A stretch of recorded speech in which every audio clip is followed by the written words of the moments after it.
Welcome to official YouTube channel of Mountain View Prep School. Subscribe our channel and press the bell icon for more updates. Hello everyone, मैं चांदनी mountain view prep school से फिर से video लेकर आप लोगों के सामने उपस्थित हुई हूँ। आज हम लोग पढ़ेंगे व्यंजन वर्ण के बारे में। इससे पहले हम स्वर वर्ण के बारे में आप लोगों को बता चुकी हूँ और मैं फिर से एक बार उस चीज़ की पुनरावृत्ति करना चाहूँगी। स्वर वर्ण कहते किसे हैं? जिस वर्ण का उच्चारण करते समय किसी भी अन्य वर्ण की सहायता नहीं ली जाती है उसे हम स्वर वर्ण कहते हैं। स्वर वर्ण के हम लोग 3 भेद के बारे में पढ़े हैं, जिसमें सबसे पहला हो गया ह्रस्व स्वर, दूसरा दीर्घ स्वर और तीसरा प्लुत स्वर। ह्रस्व स्वर के उच्चारण में बहुत कम समय लगता है। ठीक उसी प्रकार दीर्घ स्वर के उच्चारण में ह्रस्व स्वर की अपेक्षा दुगुना समय लगता है और फिर प्लुत स्वर में ह्रस्व स्वर की अपेक्षा 3 गुना समय लगता है। ह्रस्व स्वर की संख्या 4 होती है। अ, छोटी ई, छोटा उ और री। दीर्घ स्वर की संख्या 7 होती है। आ, बड़ी उ, ए, ऐ, ओ, औ और बड़ी री। अब हम लोग जानेंगे व्यंजन वर्ण के बारे में, जो कि आज का हमारा विषय है। तो चलिए हम लोग अब फिर से स्टार्ट करते हैं। जो हमारा मेन उद्देश्य है उसके बारे में हम चर्चा करते हैं। तो व्यंजन वर्ण, जैसा कि आप लोग जानते हैं कि स्वर वर्ण और व्यंजन वर्ण के 2 पार्ट हो गए। उसमें व्यंजन वर्ण जो हो गया वो स्वर की सहायता से बनता है। व्यंजन वर्ण का जो उच्चारण होता है वो स्वर की मदद लिए बिना वो नहीं बन सकता है। स्वर वर्ण की संख्या 33 होती है। इसे 3 पार्ट में बांटा गया है। इसके भी 3 भेद होते हैं। पहला होता है स्पर्श व्यंजन, दूसरा होता है अंतस्थ व्यंजन और तीसरा होता है ऊष्म व्यंजन, जैसा कि मैं आप लोगों के बोर्ड के सामने पहले ही लिख चुकी हूँ। अब यहाँ देखिए, जिन वर्णों का उच्चारण स्वरों की सहायता से किया जाता है उसे व्यंजन वर्ण कहते हैं। इनकी संख्या 33 है और इनके भेद 3 हैं: स्पर्श व्यंजन, अंतस्थ व्यंजन और ऊष्म व्यंजन। अब हम लोग जानेंगे कि स्पर्श व्यंजन क्या है। तो जिन वर्णों का उच्चारण करते समय श्वास वायु जो है मुख के विभिन्न भागों को, विभिन्न भाग में हमारा आ गया कंठ, तालु, मूर्धा, दांत और ओष्ठ, यानी कि विभिन्न भागों को, ये सारी भागों को स्पर्श करती है। तो और स्पर्श करके जो वर्ण निकलती है उसे हम स्पर्श व्यंजन कहते हैं। स्पर्श व्यंजन की संख्या 25 है। जैसा कि यहाँ पे 33 है, हम मान लीजिए कि कोई एक पिता है, उसके पास 3 पुत्र हो गए।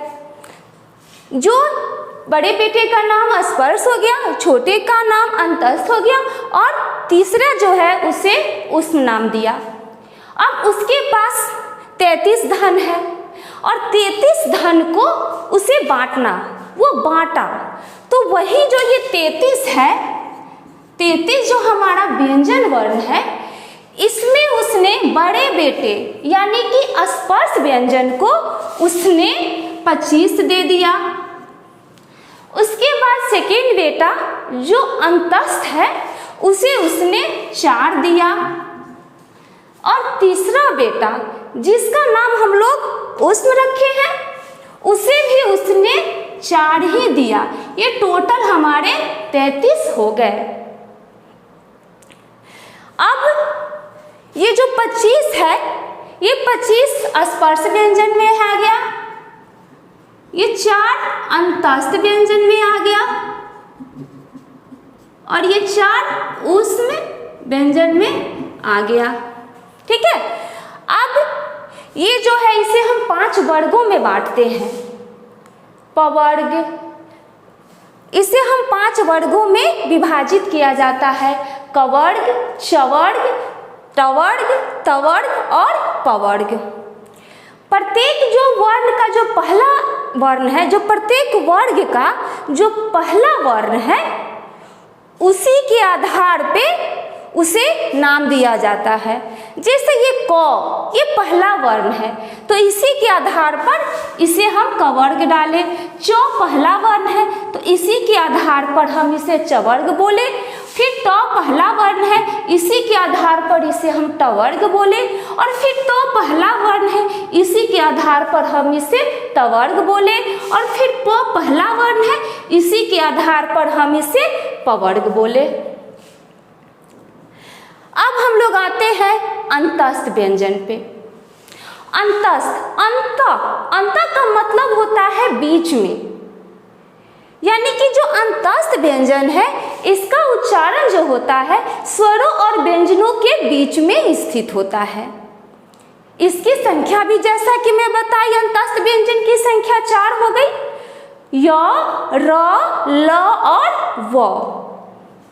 तो ये जो क्या है, इसका जब उच्चारण करते हैं तो जीभ जो है हमारे मुख के किसी भी एक विशेष स्थान को स्पर्श नहीं करती है, इसीलिए ये बीच में ही स्थित होती है।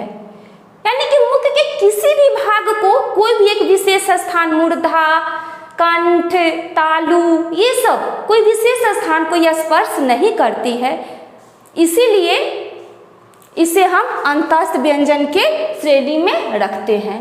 अब हम लोग आगे चलते हैं उष्ण व्यंजन। उष्ण का मतलब होता है गर्मी। अब जिस वर्णों का उच्चारण करते समय, जिन वर्णों का उच्चारण करते समय मुख में जो हवा है आपस में टकराती है, मुख का जो हवा, जैसे हम बोल रहे हैं तो हमारे मुख से वायु निकल रही है, तो जब आपस में टकराती है और जब टकराने के बाद एक घर्षण पैदा करती है, और घर्षण से क्या है, घर्षण का मतलब गर्मी, जब जहाँ रगड़ होती है वहाँ तो गर्मी अपने आप पैदा हो जाएगी, तो वो घर्षण पैदा होती है। तो उस घर्षण से जो वर्ण निकलता है, जो वर्णों का उच्चारण होता है, उसे हम उष्ण व्यंजन कहते हैं। जैसा कि मैं यहाँ बता चुकी हूँ कि उष्ण व्यंजन की संख्या भी 4 है।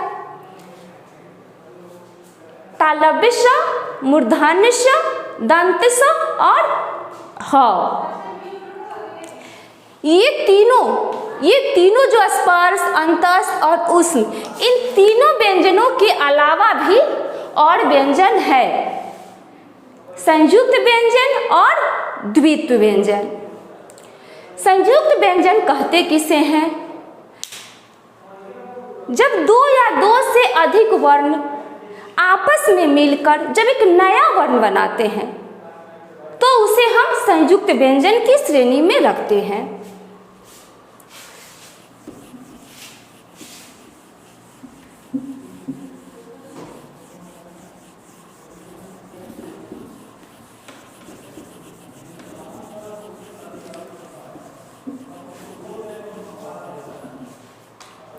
संयुक्त व्यंजन की संख्या 4 है। यहाँ पे हो गई अक्ष, त्र, ज्ञ और श्र। इन्हें हम, ये चारों जो है संयुक्त व्यंजन की श्रेणी में आते हैं। क्यों आते हैं? क्योंकि इनमें जो है 2 वर्ण मिलके एक नया वर्ण बनता है। अब देखिए कि वो 2 वर्ण कौन है। अब छ जो है क हलंत जोड़ मूर्धन्य स हलंत जोड़ अ, इन तीनों के मिलने से ये अक्ष बना है। अब जैसा कि आप लोग जानते हैं कि व्यंजन जो है बिना स्वर की सहायता से नहीं बनता है, तो यहाँ 2 व्यंजन हो गए, क हलंत जोड़ स हलंत, और यहाँ पे अ जो है हमारा स्वर वर्ण हो गया। ये 2 हमारे व्यंजन हो गए। तो 2 व्यंजन मिलके, अभी हमने बताया कि 2 या 2 से अधिक वर्ण मिलने से जो नया वर्ण बनता है, तो आपने यहाँ देखा कि 2 वर्ण मिला और एक नया वर्ण क्या बना, अक्ष बना। ठीक उसी प्रकार यहाँ पे त्र है, तो त हलंत जोड़ र हलंत जोड़ अ। यहाँ भी आप देखिए कि तो हलंत, यहाँ भी 2 वर्ण है जो व्यंजन वर्ण है, और अ क्या है, यहाँ भी स्वर है। तो दो वर्ण यहाँ भी मिलके एक नया वर्ण कौन सा बना हमारा? त्र बना। अब हम जानेंगे ज्ञ। ज्ञ भी बनता है दो वर्णों के मेल से। ज हलंत जोड़ य हलंत जोड़ अ। यहाँ भी आप देखिए कि दो व्यंजन वर्ण मिलके और एक स्वर वर्ण मिलके हमारा ज्ञ बना है। ठीक उसी प्रकार स्र के बारे में हम जानेंगे। तालब स हलंत जो र तालब स हलंत जो र हलंत जो अ। अब देखिए यहाँ भी दो व्यंजन वर्ण है और एक स्वर वर्ण मिल गया, क्योंकि व्यंजन वर्ण बिना स्वर की सहायता से बन ही नहीं सकता है। तो दो व्यंजन वर्ण मिल गया और एक स्वर का निर्माण किया। अब हम लोग जानेंगे द्वित्व व्यंजन के बारे में। इसके बाद जैसा कि मैं बताई कि व्यंजन वर्ण के तीन भेद है उच्चारण की दृष्टि से: स्पर्श व्यंजन, अंतस्थ व्यंजन और ऊष्म व्यंजन। उसके अलावा भी दो और व्यंजन है जो संयुक्त व्यंजन और द्वित्व व्यंजन का नाम जिसे दिया गया है। तो अभी हमने संयुक्त व्यंजन के बारे में पढ़ा, अब हम लोग द्वित्व व्यंजन के बारे में जानेंगे। तो द्वित्व व्यंजन है जो दो समान व्यंजन वर्णों के मेल से बनता है। द्वित्व व्यंजन का निर्माण दो समान व्यंजन वर्णों के मेल से बना है।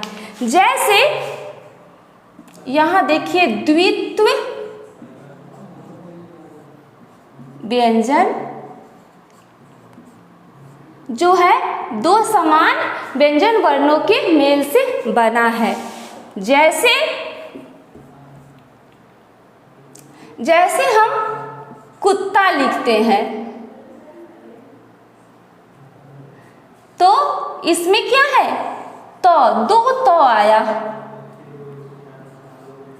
तो हलंत जोड़ तो, ये दोनों के मेल से बना तो ये क्या है? दो समान व्यंजन वर्ण है। जैसे हम क हलंत जोड़ क लिखते हैं तो कप होता है। जैसे में इससे बन गया एक नया शब्द पक्का। यहाँ पे क हलंत और यहाँ पे तो हलंत। हलंत का मतलब ही होता है आधा। अब ये जो दोनों हो गए इसे हम द्वित्व व्यंजन की श्रेणी में रखेंगे। अब यहाँ तक हमारा क्लियर हुआ। उसके बाद हम लोग फिर आज आगे पढ़ेंगे अयोगवाह के बारे में, अनुनासिक के बारे में, अनुस्वार के बारे में और विसर्ग के बारे में हम लोग फिर आज पढ़ेंगे। सबसे पहले हम जानेंगे अयोगवाह। अयोगवाह न तो स्वर वर्ण होता है और न ही व्यंजन वर्ण होता है। अंग और अ को हम लोग अयोगवाह कहते हैं। अयोगवाह को स्वरों के बाद स्थान दिया जाता है। अंग और अ, इन दोनों वर्णों को स्वरों के बाद स्थान दिया जाता है। ये जो अंग है इन्हें हम अनुस्वार कहते हैं और जो ये अ है इसे हम विसर्ग कहते हैं। अनुस्वार, अनुस्वार का जो उच्चारण होता है वो नाक से किया जाता है। अनुस्वार का उच्चारण क्या चीज से होता है? नाक से होता है। जैसे हम लिखते हैं अंक, कंधा, ये सब क्या है? ये सब का उच्चारण नाक से हो रहा है। या फिर हम इसे कहेंगे कि वर्णों के ऊपर लगने वाले बिंदु को अनुस्वार कहते हैं। इसकी परिभाषा दो प्रकार से हम दे सकते हैं। एक तो दे सकते हैं कि जिसका उच्चारण नाक से किया जाता है उसे हम अनुस्वार कहते हैं, और दूसरा परिभाषा हम दे सकते हैं कि वर्णों के ऊपर लगने वाले बिंदु को अनुस्वार कहते हैं। अब हम लोग आते हैं विसर्ग पे। तो वर्णों के अंत में लगने वाले दो बिंदु, वर्णों के अंत में जब दो बिंदु लगते हैं उन्हें हम विसर्ग कहते हैं। अब हम लोग आते हैं अनुनासिक पे। अनुनासिक कहते किसे हैं? जिस वर्ण का उच्चारण नाक और मुंह,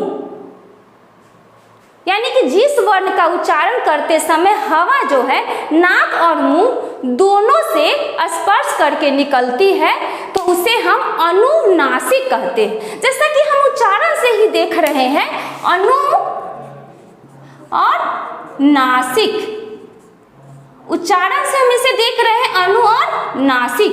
तो जब हम किसी वर्ण का उच्चारण करते हैं तो हवा जो है नाक और मुंह दोनों को स्पर्श करके जब बाहर निकलती है तो इसे हम अनुनासिक कहते हैं। या वर्णों के ऊपर लगने वाले चंद्र बिंदु को भी हम लोग अनुनासिक कहते हैं। अब हम लोग आते हैं हलंत। हलंत के बारे में हम लोग पढ़ेंगे, जिसे हल चिन्ह भी कहा जाता है। हल चिन्ह या हलंत। जब दो वर्णों को जोड़ने के समय परेशानी होती है तो उस जगह हम हलंत का प्रयोग करते हैं। इसकी जो चिन्ह होती है इस प्रकार होती है। जैसे में हम विद्यालय लिखते हैं, पहले विद्यालय,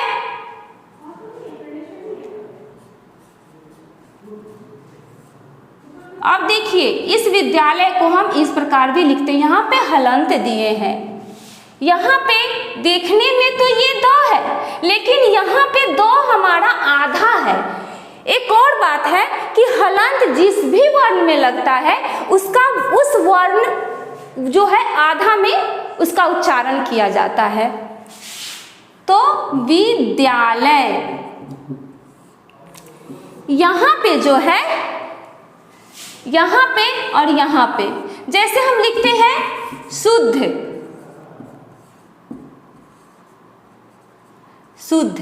फिर इसको हम लिखते हैं द हलंत जो ध। अब यहाँ देखिए, देखने से तो ये दो लग रहा है कि पूरा है, लेकिन नहीं, यहाँ पे दो पूरा नहीं है, यहाँ पे दो क्या है, हमारा आधा है। इसी प्रकार हमारे जो व्याकरण के जो राइटर लोग हैं उन्होंने व्याकरण को और आसान बनाने के लिए हलंत का प्रयोग किया है। अभी वर्तमान में हलंत का प्रयोग ज़्यादा हो रहा है। अब हम लोग इस वीडियो को इसी पे ख़त्म करते हैं। फिर मैं नेक्स्ट वीडियो लेकर आप लोगों के सामने आऊँगी। उम्मीद है कि आप लोगों को ये वीडियो काफ़ी अच्छा लगा होगा।